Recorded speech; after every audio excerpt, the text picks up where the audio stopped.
As mentioned previously, the final step is going to be writing some tests with View Test Utils. Let's go ahead and do that. The first thing I'm going to do is head over to my test file, and we're going to jump up here and import mount. And that is going to come from View Test Utils, and that's just a very simple and easy way to get something rendering.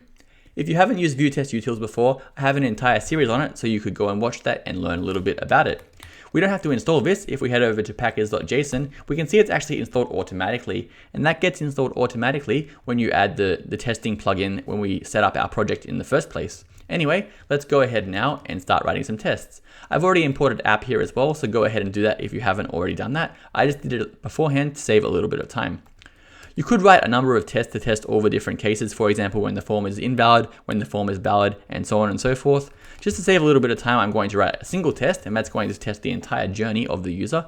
But you could, for sure, write lots of small granular tests, and that's generally what I like to do as well. Anyway, let's just write one simple test for now. I'm going to say it follows the entire user story. And this is going to go ahead, make everything invalid, then it's going to make everything valid, and then make sure everything is showing up as you would expect. I'm going to mark this one as asynchronous because I'm going to use the await keyword. And the first thing we're going to do is create a new wrapper, and we're just going to pass app into mount. And if we save this off, hopefully we haven't got any errors. Just to make sure this is actually working, I'm going to log the HTML, and we are getting this big mess of HTML, so everything is working correctly. As mentioned, the first thing we're going to do is make everything invalid. So I'm going to say wrapper.find, and we're going to find the inputs by using the IDs. I like to normally use something like a data test selector, but just to keep things simple, I am just going to use a regular ID here. We're going to find the name of the patient, and we're going to use set value, and that's just going to update the input value. I'm going to make it null, and we're going to use await to make sure the DOM has been correctly re-rendered before we continue the test. I'm going to go ahead and update this one as well. It's going to be wait, which is also going to be null. And let's go ahead now and do a console log on the wrapper HTML, and we're expecting to see 2 invalid inputs here because both of these are now null. We can see required is showing here once, and it should be showing again twice. Here it is down here. So let's go ahead and write that assertion. I'm going to say expect, and then we're going to find the errors. So we're going to say wrapper.find, and we're going to use the error class. Again, in a much more complex app, I like to use something like a data test error selector to make it very clear that selector is part of the testing and it shouldn't be changed. But to keep things simple, I am going to use a regular CSS selector here.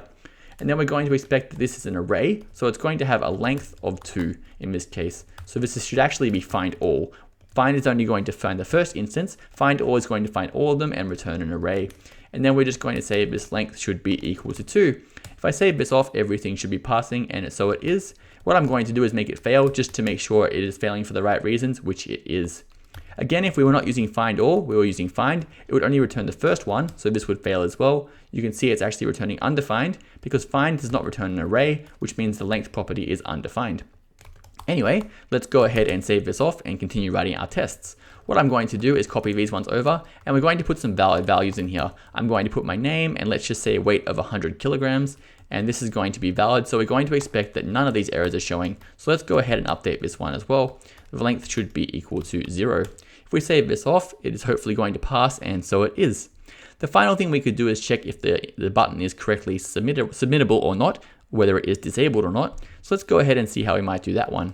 I'm going to jump down here and do a selector again. I'm going to say const button. I'm just going to use this $ to signify it is actually going to be an element.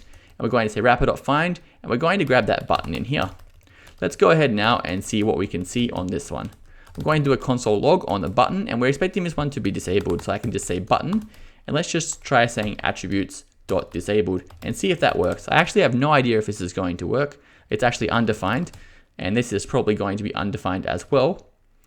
So what are we going to do? I think what we need to do is grab the actual element, and that's going to give us the raw HTML element.